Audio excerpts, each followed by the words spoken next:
believer or a child of God. Okholwa nje izwi. Awufunda izwi and remain the same. Kune transformation, kunezinto ezenzakalayo. You can never interact with it and remain the same. Uphume kungabi nento eshoyo ukuthi nomuntu uphuma exoxeni noNkulunkulu. Kuba nezinto eziba ama-effects eziba umthelela isizwe sisho ngala ngithi imthelela izwi lenkosi elibanayo mawuhlala ufunda, because izwi lenkosi mawufunda nalo lifunda wena. As you read the word of God, it's a mystery, but while you read the word also reads you. Kugcine sengasazi ukuthi banofunda omunye phakathi kwami nami. Ngoba the more ufunda, the more izithola mina. Angogama lenkosi uJesu. So the word of God has that power in it. The number one ngifuna ukusho bazalwane ukuthi ke ngizokwazi ukungasola isikhathi kakhulu. Ngifuna ukuthi ke number one effect eyenzakala ukufunda izwi kaNkulunkulu is that you gain faith. Angogama lenkosi uJesu. Number one, mawufunda izwi likaNkulunkulu uthola faith. Angogama lenkosi uJesu. Ngicela sifunde incwadi yabaseRoma chapter 10 verse number 17. Ngizokutholela sifundele bazalwane. Ngalokho ke ukukholwa kuvela ngokuzwa. Yes. Ukuzwa kuvela ngezwi likaKristu. Phinda ma. Ngalokho ke ukukholwa kuvela ngokuzwa. Ngalokho ukukholwa kuvela ngani? Ngokuzwa ini bazalwane? Izwi likabani? LikaKristu uJesu. Angogama lenkosi uJesu. Ngicela siphinda mama. Ngalokho ke ukukholwa kuvela ngokuzwa. Ukuzwa kuvela ngezwi likaKristu. Bazalwane, ayikho enye into eyenza umzalwane ukukholwa kwakhe kukhule ngaphandle kwezwi. Izwi likaNkulunkulu line power yokudala ukukholwa kube kumzalwane. Awukwazi ukukholwa unganalo izwi likaNkulunkulu. So the more you read the word of God is the more you grow in faith. The more uzwa izwi likaNkulunkulu mamlindi, the more you grow your faith in the word of God. Ayikho indlela ifaith ayikhulu ngokuthandaza 40 days and 40 nights. I-40 days and 40 nights irelaye kumuntu onokukholwa already. But if faith izalwe yizwi, ngoba yizwi likaNkulunkulu lodwa elenza umuntu abe nani nokukholwa. Ukukholwa kuza ngokuzwa izwi elizwi likaNkulunkulu. Angogama lenkosi uJesu. Mawufunda lapha encwadini kaMarku chapter number 5, ngicela sifunde. Mawufunda encwadini kaMarku chapter number 5, lithi iBhayibheli owesifazana owayenesifo somopho esezwile ngoJesu. Meaning after she has heard about Jesus. You know wesifazana owathinta umphetho wengubo. Angogama lenkosi uJesu. Kodwa amandla bazalwane, it's not ukuthinta umphetho wengubo kumphilisi. Ilento eza ngayo eyenza ukuthi nomphetho ukwazi ukusebenza. Verse 27. Esezwile ngoJesu. Yes. Weza esixukwini ngasemuva. Yes. Wathinta ingubo yakhe. Yes. Kubeka mama. Ngokuba wathi uma ngingathinta nje izingubo zakhe. Uqala ukusho after esenzenjani? Esezwile. That's why in the Bible we believe, therefore we speak. Siyakholwa. Ngalowo moya sakholwa. Sesiyasho lokho esikholwayo. Nalowo wesifazana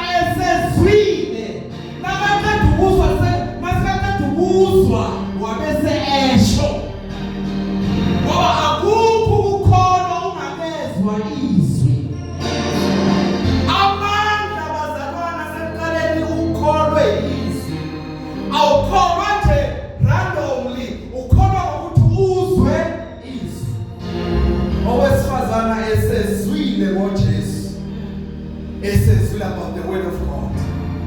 Esezule ngezwi lisenyameni. Athi ha khona into engenzeka lapha. Mangafika lapha kwalesixuku ngithinte nje mina umphethe wengubo. Ha khona into ezokwenzeka. But because ukuthi uza already uza kezi empty. Uza uphethe. She's informed. Uza with the informed. Because the Lord should not be are you aware that if faith yakho isilinganiso solwazi onalo ukholwa kwakho akwazi ukudlula the knowledge you have. Ukholwa ngokwesilinganiso sokuzwa kwakho. Why Paul? Ngicela ufundele incwadi. Yes, that's chapter 14. No. Let's check verse number 12 to 10. Ufuna lapho na elithi khona Paul eshumayelile wayesele isipha cheka la ile extra khona. And then Paul while was ministering in chapter 14 man. Yes, chapter 14. Let's check verse number chapter 14 check verse number 21 if I'm not mistaken. If you check something there. 21 is already there. Sebenishumayela ivangeli kulowo muzi. Yes. Besuzila abafunda abaningi. Yes. Babuyela eListra. Yes. Nase-Ikoniyo. Yes. Nase-Antiochiya. Baqinisa imiphefumulo yabafundi. Bebaluleka. Yes. Babeme ekukholweni. Yes. Bethi simele ukungena embusweni kaNkulunkulu ngeziphuphelo. Yes, the president what chapter everything there? Chapter what? Not yes, chapter 14 verse what? Verse 21. I read this verse that corner while Paul was ministering at chapter 2 verse 12. Mfuna la corner while Paul was ministering wabe sekukhona wayenonyongo izinyawo zazingasebenzi. And then it Bible when Paul saw that now that person has received faith wabe sebenza ngephimbo elikhulu ukuthi akasuku. Oh my God. But I think it's alright, I'll come to everything verse 2. But it's less, the why is less than I'm not mistaken. Jesus. I'm going to find it. Chapter number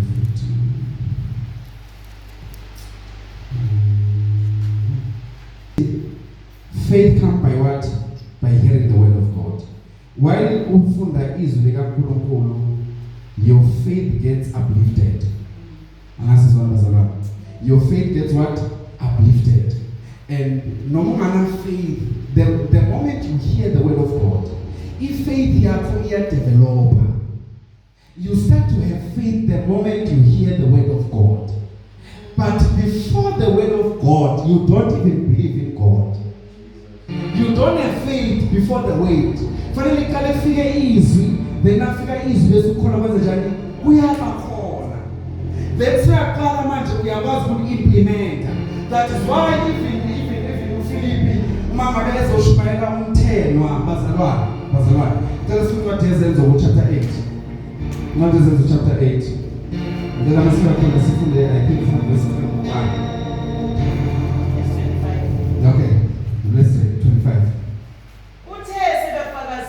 Yes. Yes. Babuyele eJerusalema. Bashumayela ivangeli emizaneni eminingi yaseSamariya. The X. That's from 21. Yes. Awunasabelo nalifa kulelizwi. Ngokuba inhliziyo yakho ayilungile phambi kaNkulunkulu. Alright, okay, let's do 26. Yes. Ibingilosi yenkosi yakhuluma kuFilipi yathi, yes. Suka uye ngaseningizimu endleleni ephuma eJerusalema. Hamba uye yamla ingilosi yasiyamlayeza kuFilipi ne imnikeza the direction esiqhubeka mama. Suka uye ngaseningizimu endleleni ephuma eJerusalema. Yes. Ehlela eGaza. Yes. Yona iyihlane. Wayesesuka wahamba. Yes. Bheka nansi indoda yase-Ethiopiya. Yes. Umthenwa. Yes. Isikhulu sikaKhandake. Inkosikazi yase-Ethiopiya. Yes. ebiphezu kwengcebo yayo yonke, ebifikile eJerusalema, Yes. iza kukhulekela. This guy is coming from Jerusalem. Ukusuka uphuma enkonzweni bazalwane. Uma uphuma enkonzweni, remember that time lo mtheno uma aya eJerusalem, uma ngabe ungeyona umJuda, you were not allowed to participate in the temple. Bongangeni bebakhonzela ngaphandle. So while masekabuyele emuva umthena eTopia, ngamabakama is coming back to Africa. Lithi masabuya lo mthena waseTopia, ubuya ufunda iBhayibheli. Angazi zalwa zibani. While I read iBhayibheli ufunda incwadi kabani kaIsaiah. Le ncwadi kaIsaiah ayifundayo ikhuluma ngoJesu owahlupheka ngenxa yethu. Lithi iBhayibheli akabanga ngisho nasizukulwane. Impilo yakhe yashothiswa for our sake. Akonke manje Nkosi uJesu. So now uFilipe ke uya kulo mzalwane ofunda izwi. Kubeka mama. What verse are you reading now? Verse number 27. Ngicela ufunde 37. 87. Yes. No, 30. Verse number Yeah, 8. yes. uFilipu wayesegijimela kuyo. Yes. Wayizwa ifunda umprofeti uIsaiah. Why this man was not reading from the heart. This man was reading loud the word. Philip wakhona ukumuzwa because there is power in just to declare the word of God is power. Because this Bible, while he was busy reading the word out loud, but we cannot. But nakafunda uyaphimisa. Wanaphimisa uPhilip uyamuzwa. Nalo talent efunda yo. Ilapho musikayizayo. Then kubeka mama.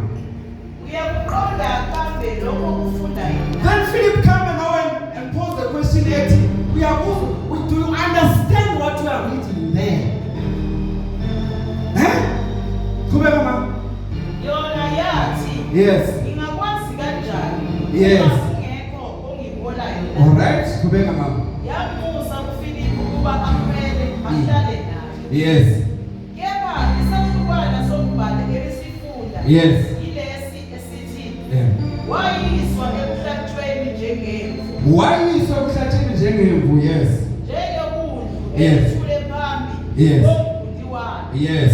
Kanjalo kawuvulanga umlomo. Yes. Skapi ngani reader futhi manje lesi. Okay, kubeka.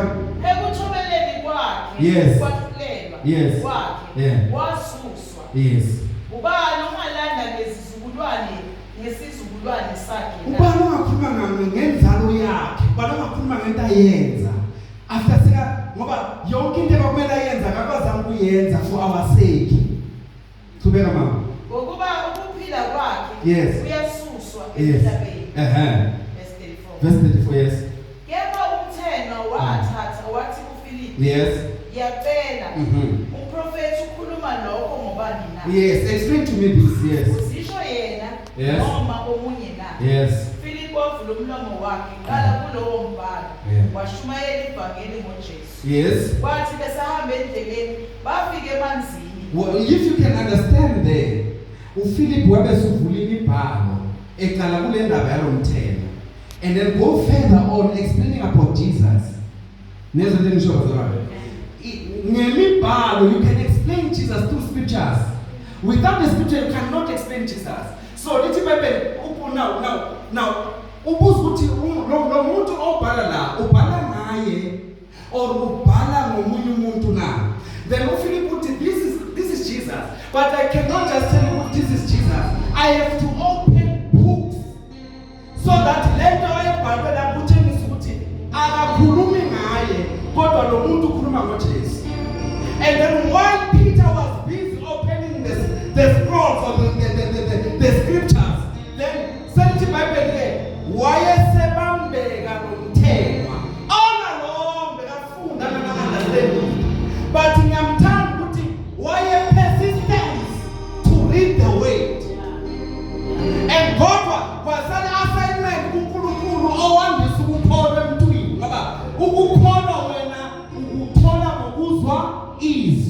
awukwakhiwe. It's God.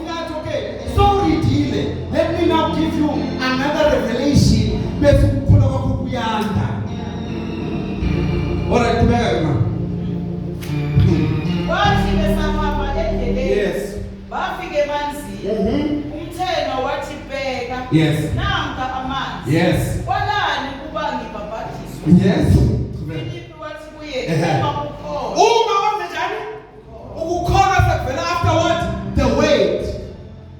Nangabe so uyakholwa because we must first scrutinize the scripture. Nangabe so uyakholwa because mfanele kunamhlanje ukufunda imibhalo ngucheck ukuthi ukukholwa kukhona na. Nanso ngisho bazalwane. Ngoba angikwazi ukufika kuwe ngithe ukuthi uyakholwa bese kathi ngibili imibhalo. No. Fanele ngifike kuwe I don't need to ask you ukuthi uyakholwa. Fanele ngifike ngibili imibhalo. I'm fully convinced ukuthi why ngiridi imibhalo kunento ezo developer kuwe. Bese wenze njani? Uyakholwa. Ukukholwa because nasembulikeze imibhalo asena inkinga ngingabhajathisa. And now ngenxa yokuthi sikayakholwa waqualifya ukubhajathisa. Nazo ngisho bazalwane. Number 1, the effectiveness of the word is what? Faith. Number 2, yenzani i-reading of the word kumzalwane? Yenzani yini umthelela wezwi kwempilo yomuntu ofunda iBhayibheli? Number 2, you become born again. Reborn.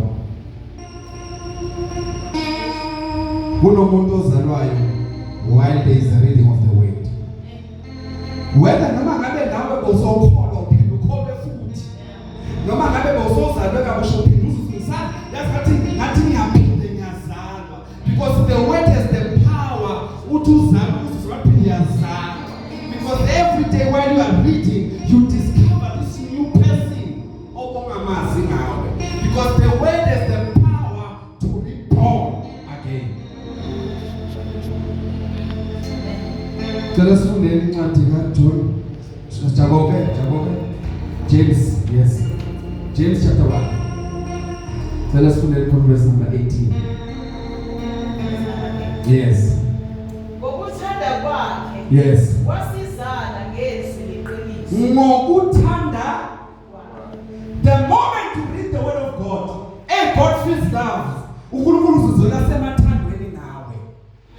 Lithi ngokuthanda kwakhe. Litheni verse last week, lithi uma ningithanda yenza njani? Keep my command.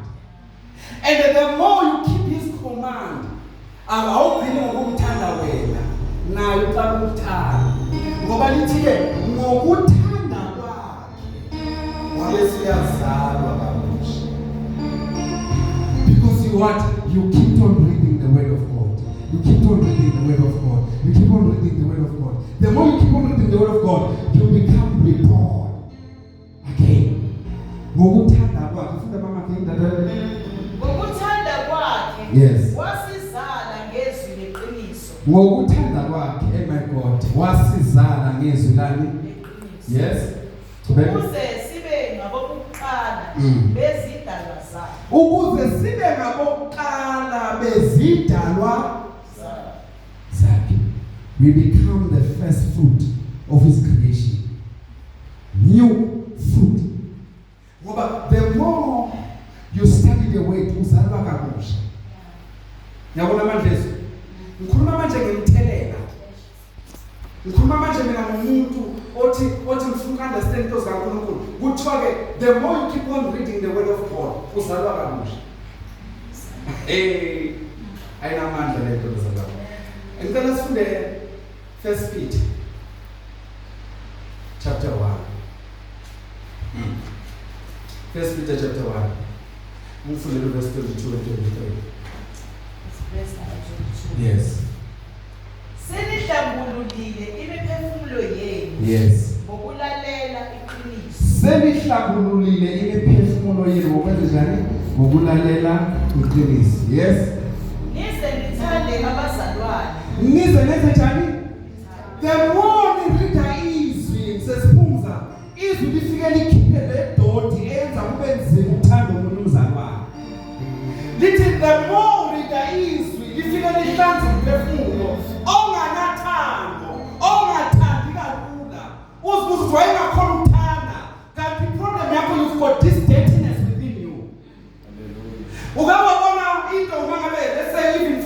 plug. Sometimes you just plug into ingabambi kahle. Uzucabanga ukuthi plug ayisebenzi. Sometimes you just need to probe there, keep it on dot. Once you keep on dot, the power connects. So kuyenzeka nomzalwane ongahlanzwa yizwi abe difficult ukuconnecta nabanye. I understand ukuthi yini kanti udinga umuntu ukuzophepheta. Kuze kube ngathi usuthi bathina click. Bathina ukubaba ukuthi lo muntu une problem. Kanti problem inawe, there is this dust engaphefumulweni. That's why besa to Peter. Now yes, niyahlanzwa. So that nize nikwazi ukuthanda abanye abazalwane. Nihlanzwa ngalezwi. Lezwi lenza nithi ukuthi yasebeke ngomimi yokuthanda ukuhlanganyela. But ever since I left reading the word, nizwa ngathi ngahlanganyela. Hayiso ngisho bazalwane. Qhubeka mama. Senihlambululile imiphefumulo yenu. Yes. Ngokulalela iqiniso. Yes. Nize nithande abazalwane. Ungazenzisi. Yes. Thandanani. Pheleleyo. Yes. Omunye nomunye ngenhliziyo. Ngenhliziyo. Yes. Qhubeka. Senizelwe kabusha. Senizelwe kabusha. Yes. Kungengambewu ephelayo. Kungengembewu ephelayo. Yes. Kodwa ngengapheliyo. Yes. Yesu eliphilileyo. Elimiyo. Bazalwane, you become born again. Uzizwa unothando olusha enhliziyweni. Uzibuza kanjani? I was not this person. That's when I enjoy ukuhlala nabantu. Bengihamba ngisheshe ngivaleke. But suddenly man, ngiya-enjoy ukuxoxa nabantu. Yazi bengizizwa kahle uma ngihlala ngedwa mina bengiba ne-peace. But because the more you keep on reading the word, so sithola ukuthanda abazalwane ngenhliziyo ephelele. Now reason being, sozelwe kabusha ngembewu engabuni. So you become born again. The effectiveness noma umthelela ukufunda izwi kaNkulunkulu uzalwa kabusha. Neza into ngisho bazalwane. Wenze njani? Uzalwa kabusha. You can't be a person who studied the word of God and uzalwa kabusha. Hakwenzeki. Ngeke kuze kwenzeke futhi. Ngicela sisheke ukuqala John chapter 3 verse 5. John chapter 3 verse 5. John chapter 3 ngokuka John chapter 3 verse 5. Waphendula uJesu wathi, Yes. Ngiqinisile ngithi kuwe. Yes. Uma umuntu engazalwa ngamanzi. Yes. Nangomoya. Yes. Angengene embusweni. Umuntu engazalwa ngamanzi nangomoya angengene embusweni kaNkulunkulu. You can never be born again. You can never inherit the kingdom unless and until the word of God birth you. Izwi kaNkulunkulu likuzale. Funa likuzale, then you qualify to enter the kingdom of God. Ngasizwana bazalwane. So we need to be what? To be born again. Sidinga ukuzalwa kabusha. Sidinga ukuba bantwana afresh. Matthew 19:14. Matthew 19:14. Yes. Khona kwase kufika kuye abafundi bakaJohane. Yes. Bathi yini ukuba thina nabaFarisi sizila ukudla? Okay, see that there's a verse that we need in Matthew chapter 19. We can call the verse. La khona kuthiwa yes, chapter 19. La khona uJesu ekhuluma ngokuthi umbuso ungowabanjalo ekhuluma ngabantwana bakaNkulunkulu. Until we become born, until our mindset changes, sibe nomqondo wabantwana, we can never inherit the kingdom. Angasizwana bazalwane. But it's Matthew chapter 19, we read it at home. Before kuqhubeka kuze sihambe fast bazalwane. After now we've been born again. Naye into eyenzakalayo sozalwa ngithi kabusha. Sozalwa ngithi kabusha. Then in the same word, Malta ukunika faith uzalwa kabusha. Mawuqeda ukuzalwa kabusha, there comes the spiritual nourishment. Spiritual what? Nourishment. Ukudla ke manje komuntu wami wakomoya. Spiritual nourishment. Bala kanjani? That's the effect. That's the effect number 3. Spiritual nourishment, because awukwazi ukuzalwa uyelwe angeke bazalwa. Fanele masozalwe bese wenzeni you being fed now. So yadliswa ngibazalwa. Yes. So we can never become born again bese lezi futhi alikwazi ukusifida. Lo mntwana osezelwe ufidwa ne-spiritual nourishment. Not as it were, as not Matthew chapter number 4, verse number 4. Matthew 4:4. Yebo waphendula wathi kulotshiwe Yes. ukuthi akusikwa sodwa umuntu ayakuphila ngaso. Yes. Kodwa ngamazwi onke aphuma emlonyeni kaNkulunkulu. Kulotshiwe ukuthi umuntu akayi kuphila ngasinkwa sodwa kodwa nangamazwi onke aphuma kuphi emlonyeni kabani kaNkulunkulu. So the moment you become born again, there is a child that is birthed. And lo mntwana akakhuli ngale babo lidla lapha endlini. Lo mntwana ukhula the time uba ne Bible study lapha endlini. Kunomntwana omnorisha, kunomntwana omondlayo. So ucedile ukondla abantu abakho benyama. There is another child in you that you are given responsibility to maintain. Don't be so selfish kunalo wakho wakhanani ukhohlelwa omnikiwe wakamoya. Because you gave yourself ezwini and God saw ukuthi I can entrust you with this baby. Take care of this child. Mfide, mnakekele. And this child akaphili ngesikwa sodwa kodwa nangani nangezwi. All right? All right. First Peter chapter 2:2. First Peter chapter 2 verse number 2. Yes. Njengezingane Yes. ezisanda ukuzalwa. Angithozelwe manje. This child is there. Uzelwe ngembe wenze njani? Engaboni. Sekuthiwa ke manje njengengane eqeda ukuzalwa. Yenza njani? Langazelelani ubisi olungokomoya. Langaselelani ubisi olungokomoya. Yes. Olungenakonakala. Yes. Elungani corrupt, aliko corrupt ngoba nawe uyimbewu engabuni, nalo ubisi olungabuni. Anosheki lebisi. Yes. Ukuze nikhule ngalo. Yes. Kube usindisa. Ukuze nikhule ngalo. Nikhula ngalo lebisi elingabuni. So lebisi ukuze nikhule ngalo, lebisi kuthiwa ke liyizwi likaNkulunkulu.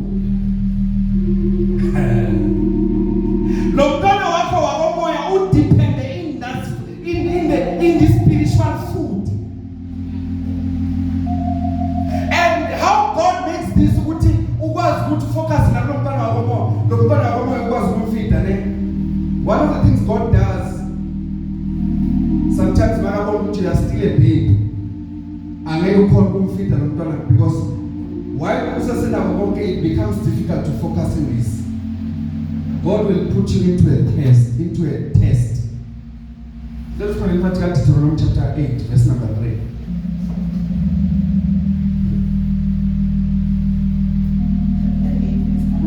Yes. Wakuthobisa ke. Yes. Wakulambisa. Wakuthobisa, wenza njani? Wakulambisa. There is time God will make you to hunger. uNkulunkulu avala into owazi unangathola lento ngingazi sisemcebile kakhulu. Ngingafuna sho nomhlabelo ukuthi ngicebile kakhulu manginawe Nkosi. But because of God desires you ukuthi uzithola usendlaleni, not because of ngoba kuzona, but because he has this goal afuna ukuachieve yomuntu wangaphakathi. Uzokuthobisa uJehova kulambisa.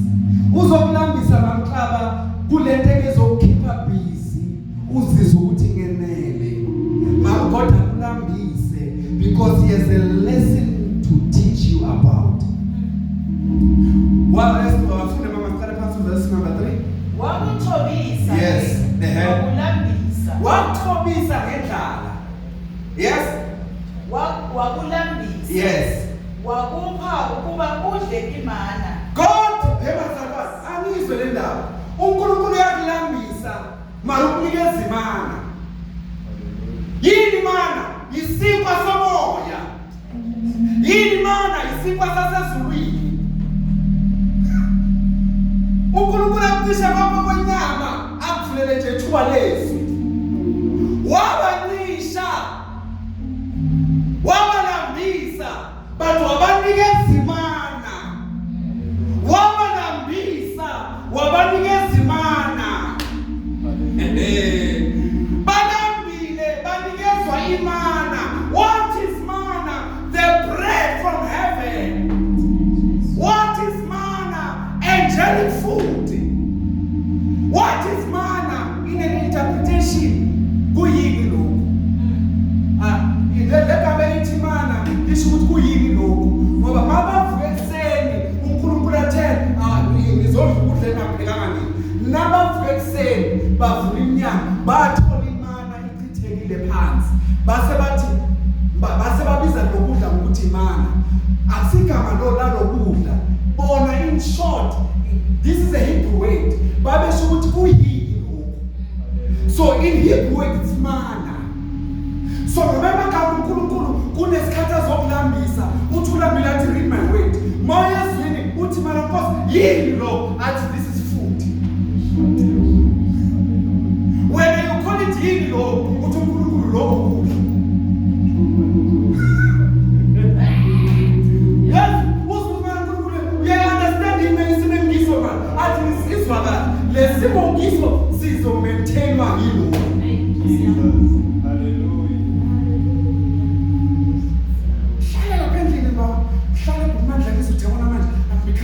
Frustrated. That's slang. That's fair, man.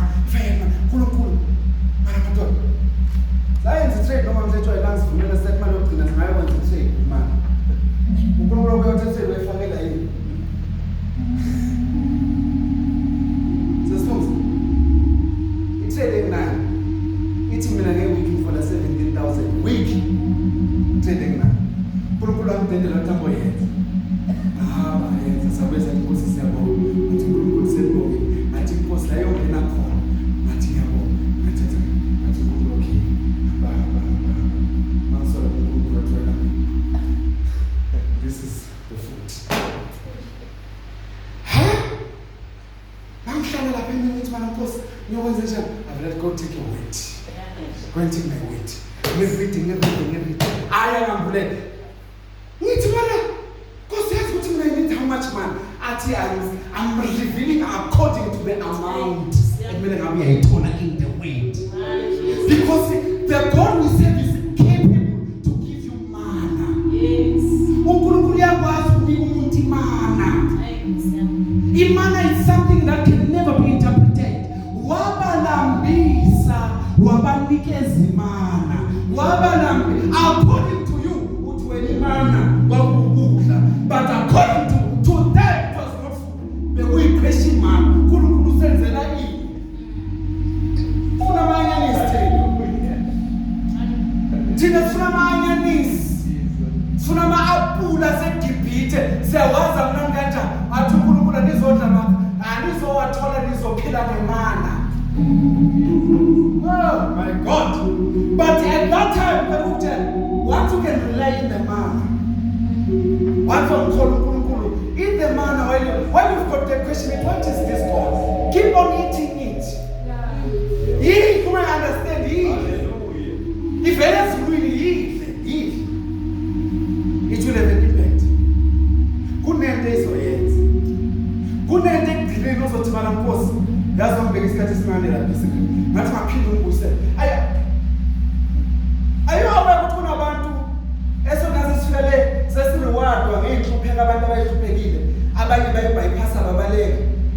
Nase babona ngale sengiriwadwa abayofisa ukuthi ngathi singabuyela ngiphinda ngizohlupheka. Ngoba there are words that will be given those who were so patient on that time. Iyokwenza ufeel ukuthi mara ngibalekelana. Ngamdujelana. The time kufanele ngabe bengidla imali. Wabanikeza imali esibeka? Wakuthobisa ke, Yes. wakulambisa. Yes. Wakupha ukuba udle imali. Yes. Okungalazi. Imali owenzenjani? Ubongalazi. Yes. Bebengalazi futhi oyidlo. Yes. Ukuba kwazisa ukuthi Eh. umuntu akaphili ngesinkwa sonke. ukuba abazise ukuthi umuntu akaphili ngasinkwa sodwa, umuntu akaphili ngama methods akhe eqondo, kodwa umuntu uyaphila nangani mama, Kepha ngakho konke okuphuma emlonyeni kaJehova. kodwa nangakho konke nangezwi eliphuma emlonyeni kaJehova. Bazalwane, uNkulunkulu uzokuthobisa. God will teach you another formula. But ngeke wayazi lemfihlo yomuntu wangaphakathi ukuthi kunesinkwa esidliwa umuntu wangaphakathi. And nomuntu kuzadle uNkulunkulu uzokuthobisa ngendlala avulele imana ekuyizwi. While you eat the manna, the child within is growing. And then number 4, am I right? Yeah. Number 4, here comes the maturity. Here comes the maturity. Ufika manje ukukhula. Ufika manje kwenze njani bazalwane? Ukukhula. The maturity stage. Ngoba ufike ube umntwana. Naso umntwana, it's not enough ukuthi uhlale emntwaneni. Ngake ngayisho bazalwane masiqala la. Ngathi mina it's not enough ukuthi wena uwanelise ukuthi ube umntwana enkosini. You must mature, and you can never mature by just praying and fasting and just ukudumisana.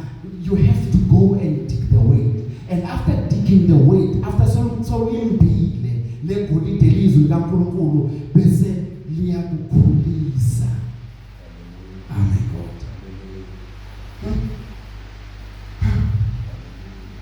Let us look at Hebrews chapter. Hebrews chapter number 5. Let's finish school that corner. I think it's verse number 14. Verse number 14. Yes. Kepha ukudla okuqinileyo. Yes. Kungokwabakhululeyo. Ukudla okuqinileyo kungoba benze njani? Abakhulile. Yes. Abathi ngokujwayela. Okay, start as soon as the previous verse. You can start at the Verse previous. number 13. Yes. Ngokuba lowo odla ubisi Yes.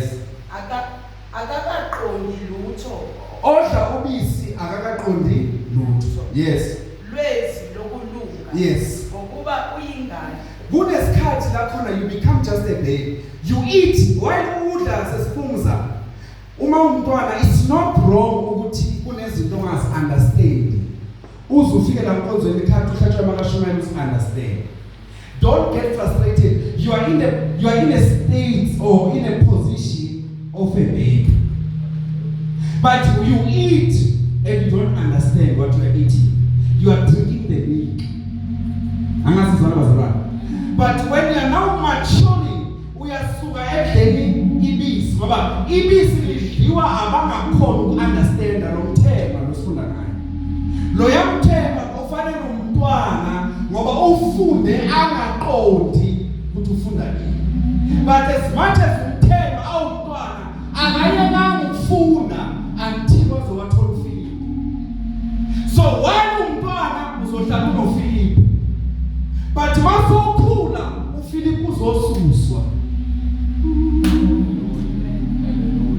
uFilipi uhlala naye while you understand what you are reading. But the moment you understand what you are reading, uNkulunkulu uyamsusa uFilipi, usale wena muthilanezi. Verse number 13. Ngokuba lowo odla ubisi Yes. akakaqondi lutho Yes. lwezi lokulunga. Yes. Ngokuba uyingane. Kepha ukudla okuqinileyo Yes. kungokwabakhululeyo. Yes. Abathi ngokujwayela ukwasebenzisa umqondo sebenawo osulungele ukwahlukanisa okuhle nokubi. Lithi litho okhulile wenzani? Abathi ngokujwayela Yes. ukusebenzisa umqondo. Abathi ngokujwayela ukusebenzisa umqondo. While they read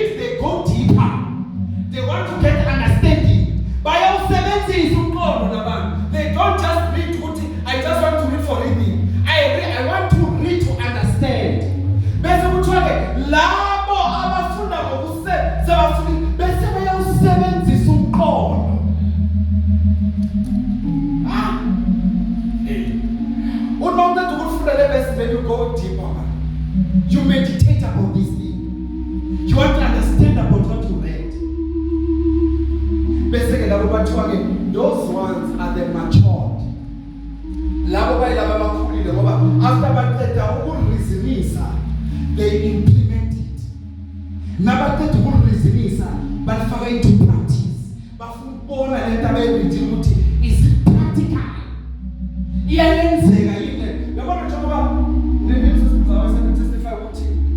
She came and read about because she was in a state like the method that will work. Not all strategy then by taking the word, implement. That's the stage of maturity.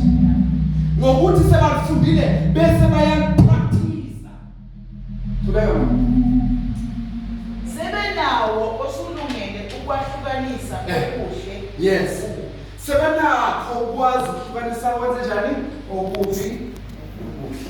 Powerful. Powerful. You mature. You mature. The more you read the way you mature. You tell it always. We are tired of time.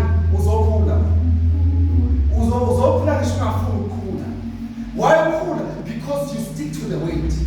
Umthelela walo very ukhuma ways uyenza leyo izwi linalento ohlala nalo limiheki ohlala nalo akwazi ukumena the same. So the more ohlala nalo linalo umthelela kilo. Number 1 ukukhulisa ukufuna kwakho. Number 2 ukuthi sengizalwa kabusha. Number 3 ukuthi man ngiyasakhona ukuphila umuntu angaphakathi alambile. Number 3 angikwazi ukuhlala ngingakhule kumkhonzelo. Number 4 ngakhulu kuphi enkosi kumaturity. Number 5. Oh my God. Number 5. What the word of God does. Yaqala manje. Yakuhlanza. Yaqala manje. Yakugeza. Yaklina manje. Uklina Yesu, uklina uJesu. Because you are there in the word. You are bathing the child of the Spirit. Lomntwana womoya uhamba angqole, but uyahlanzwa ngesu. Let's read the book Ephesians chapter 5. 26 and 27. Verse number 26. Ukuba alingcwelise, alihlambulule ngesigezo samanzi. Ukuba enza njani ngifuna leyo kathathu siyafuna 26. Ukuba alingcwelise. Yes. Alihlambulule ngesigezo samanzi. Yes. Number 5, the church gets the cleansing and the sanctification. Umzalwane ofunda ohlala ezwini uthola i-cleansing ne-sanctification. Oh my God. Ngoba the moment you sit there studying the word, izwi lifike manje ligeze umuntu wakho wangaphakathi. Uyahlanza ahlambulule. Meaning is cleansing and sanctification. Angingabona abantu besintu noshonela bayenza njani kufuneka kwenziwa ihlambiso hambe kunogezo senesinyama. Nathi la kunezinto esihlangana nazo zasezweni lokunyama. Sizithole si-interacta nokunyama. Sizithole sizi-associate nabantu basebenzisweni nokunyama. So sihlanzwa kanjani? Sihlanzwa ngezwi. Sithole purification, sithole sanctification through the word of God. Sithole sikhuluma izinto ngoba sifuna ukuba ukuthi sifithe in. Sifuna ukuzithola sesingenile kule ndawo yabantu abanjani? Yabantu abamnyama, yabantu abasezweni lokunyama. Sizithole sesicompromise ngokuzikolo bethu. But afterwards, sirealize, hey, boss, ngabe ngabona. Uhlanzeka kanjani? You go back to the word of God. More fears of God,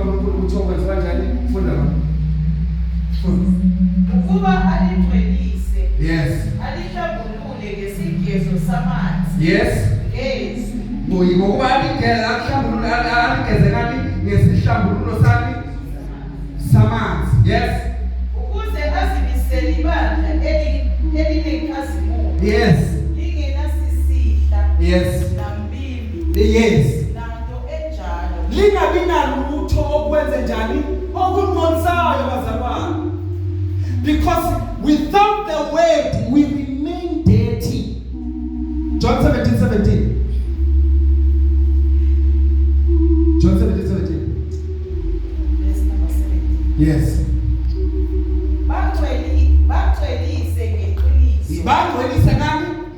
Ngeqiniso. Awungcweliswa ngani? Ungcweliswa ngeqiniso eliyini? Qhubeka. izwi lakho Bangcwelise, sanctify them by your word, sanctify them by the truth, and the truth is your word.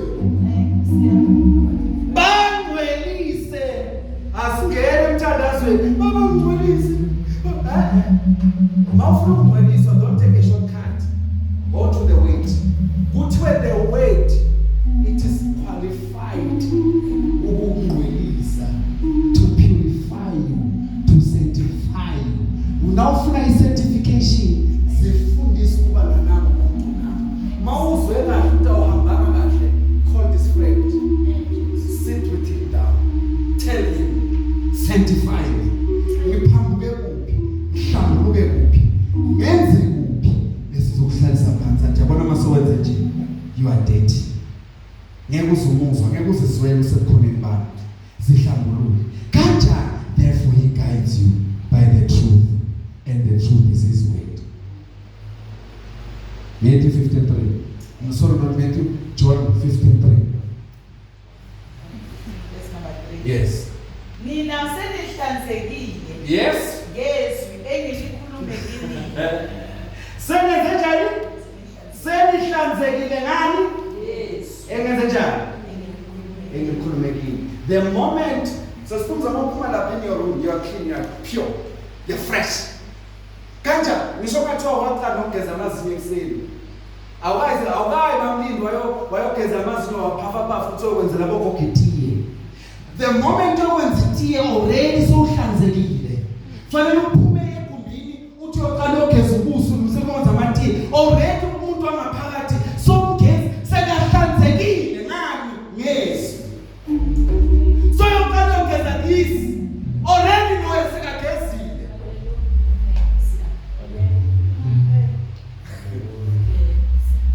Awuqala ugeze lo. Qale wenze konke bese sekatho That's why in the kingdom sana ekuseni ngithola ama morning devotion. Ngingigezisa njalo ekuseni. Ukuthi before ngimake ngigeze, before nofuna ukwenza ukuthi qala ke ngigeze. Ngezi lami sengigezile. It's my duty. Njengoba nilapho kunanethela kukhekani. Kufanele ngisho abantwana benkosi njalo ekuseni baphuma bagezi.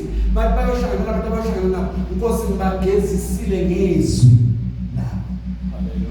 Abathi bayophafa benza konke, but the daughter or the son in the spirit is clean, pure, ready to face the world. Ungayobhekisa nomntwana ongcolile. Uzabe noveza ukuthi umzalwane ngoba umntwana akekho clean. Sabe ukuthi ngathi manje athi umzalwane bazokuzisa ngoba umntwana akekho clean uthule tu. Ukwazi umuntu ongangezana. Yazi ongangezana amazinyo sometimes ukuthi uqalile ngathi distance bese kathi uzoluma. You are not sure ukuthi uzoza lamazinyo. Uyazi noma esena uvuke breath. Umuntu akabuza amethemba ukuthi uvuke isona kageza amazinyo. Sometimes impela noma ngakuphendule elasisela. Uzomlinda kathi wena bese yazi ngizona bokuthi ukuthi hayi ngoba bongangizona bomswi but i-problem ukuthi bread bengekho right. Similar nomntwana wakamoya makangaqalanga wagezwa. Bafike bathi angitsheleke phumza ngoba nithi bazalwane. Lento ethiwa ikhona ezwini ethi nethi because umntwana wamgezi. Uyathi hayi uzana abafundisi. Sabafuza labemizwe ngapha ngoba umntwana wenze njani akakagezwa akakaqualify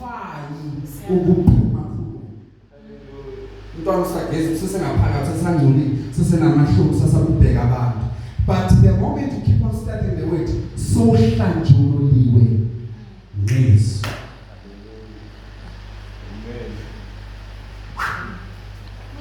Because of time, because of time, the effective of the word. Again, the word of God becomes a mirror. Not to guess, go to the mirror. You don't know the case, you know, so let's put James chapter number 1 verse 22. Yes. Yibani ngabalenzayo izwi. Yes. Ningabi ngabalizwayo kuphela. Yes. Nizikhohlisa. Ningabi ngabenze njani? Ngabalizwayo kuphela benze njani labo? Bayazikhohlisa thubeke. Ngokuba uma umuntu engolizwayo izwi. Yes. Engesiyo olenzayo. Yes. Lowo ufana nomuntu obuka ubuso bakhe bemvelo esibukweni. Yes. Ngokuba uyazibuka. Amuke. Akhohlwe masinyane ukuthi wayemonjani. Wenze njani umuntu? Ngokuba uyazibuka. Yes. Amuke. Akhohlwe masinyane ukuthi wayemonjani. Akhohlwe ukuthi wayewenze njani? Ngonjani. And lento menza akhohlwe ukuthi wayemonjani. I-problem isizathu sakhona yini? Kepha obukisisa emthethweni opheleleyo. Yes. Wenkululeko. Yes. Nohlala kuwo. Yes. Engesiye ozwayo nje. Yes. Akhohlwe. Kodwa engowenzayo asebenze. Kodwa enguzwayo bese works towards that way. Loyo muntu ufana nomuntu oadmirayo iskill sakhe asebenzisayo. Because you know what you saw on that mirror, which is the word of God. But for the moment that you purify izwi, you go to the mirror.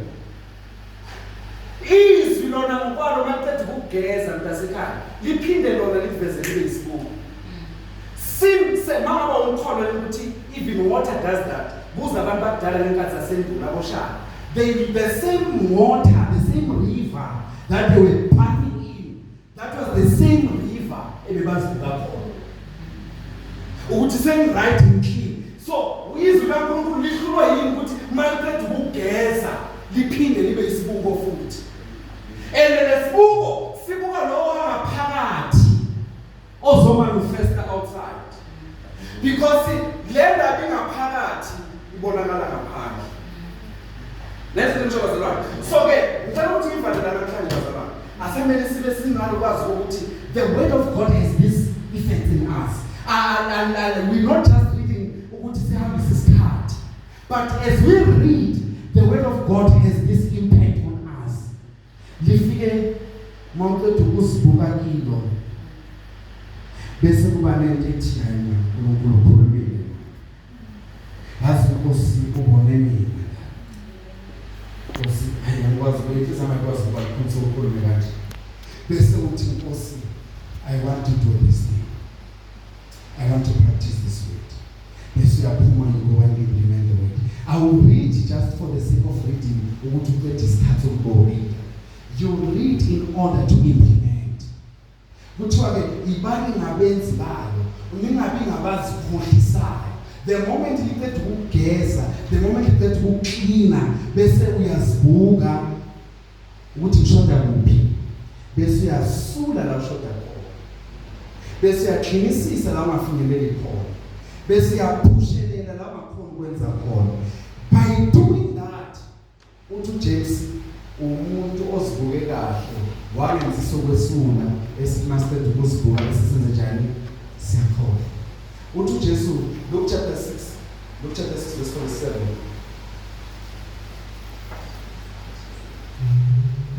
Luke 6:47. Yes. Yilowo nalowo oza kimi. Yes. Ezwe amazwi ami. Yes. Awenze. Yes. Ngonikhombisa